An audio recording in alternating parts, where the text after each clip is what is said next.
Bonjour à tous et bienvenue. Aujourd'hui, nous plongeons dans l'épreuve de français du brevet des collèges. Que vous soyez élève en classe de 3e, parent inquiet ou simplement curieux, cette vidéo va vous présenter l'épreuve pour que vous sachiez à quoi vous attendre et pour que vous puissiez vous préparer au mieux. Avant de commencer, n'hésitez pas à vous abonner à la chaîne. Vous y trouverez de nombreuses autres vidéos qui vous donneront des conseils et astuces pour réussir le brevet. L'épreuve de français se divise en 3 parties. Tout d'abord, vous serez évalué sur votre compréhension d'un texte et votre maîtrise de la langue sur 50 points, puis sur l'orthographe avec une dictée sur 10 points. Enfin, vous serez testé sur vos compétences en écriture avec la partie rédaction sur 40 points. L'ensemble de ces 3 parties est donc noté sur 100 points.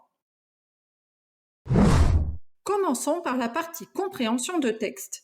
Celle-ci est évaluée sur environ 30 points. Vous aurez 1h10 pour répondre à une série de questions de compréhension sur un texte de 30 lignes.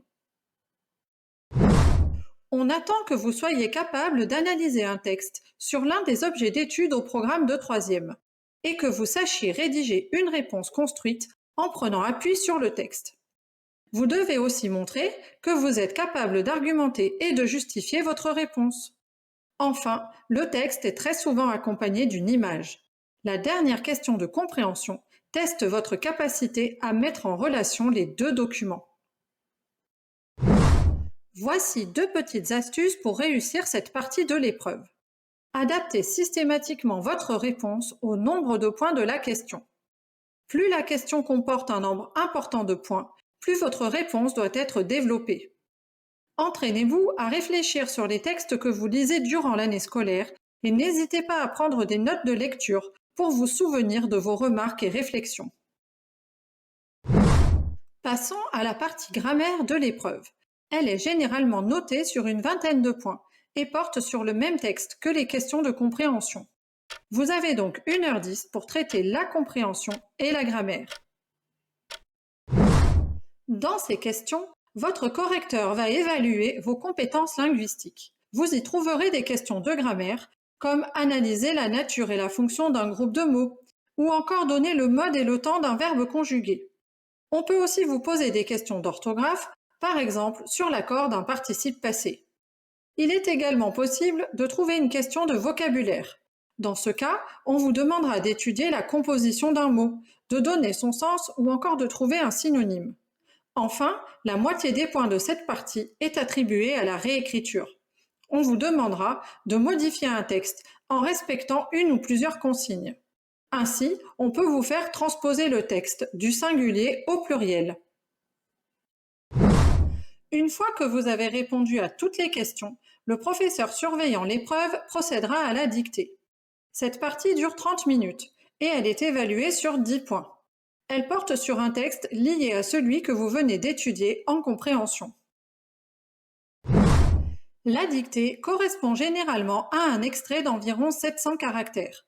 Sachez que tout mot manquant est considéré comme fautif. Mais rassurez-vous, le professeur procédera à 3 lectures, ce qui devrait vous permettre de ne rien rater.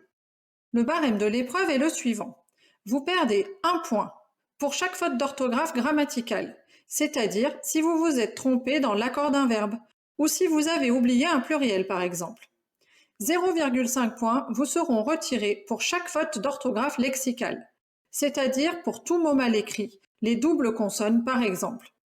Pas d'inquiétude cependant, car vous aurez du temps pour vous relire. Si vous souhaitez vous entraîner, vous pouvez faire les dictées du brevet des 3 années précédentes et vous corriger en regardant les vidéos que j'ai consacrées à ce sujet. Vous trouverez les liens en description.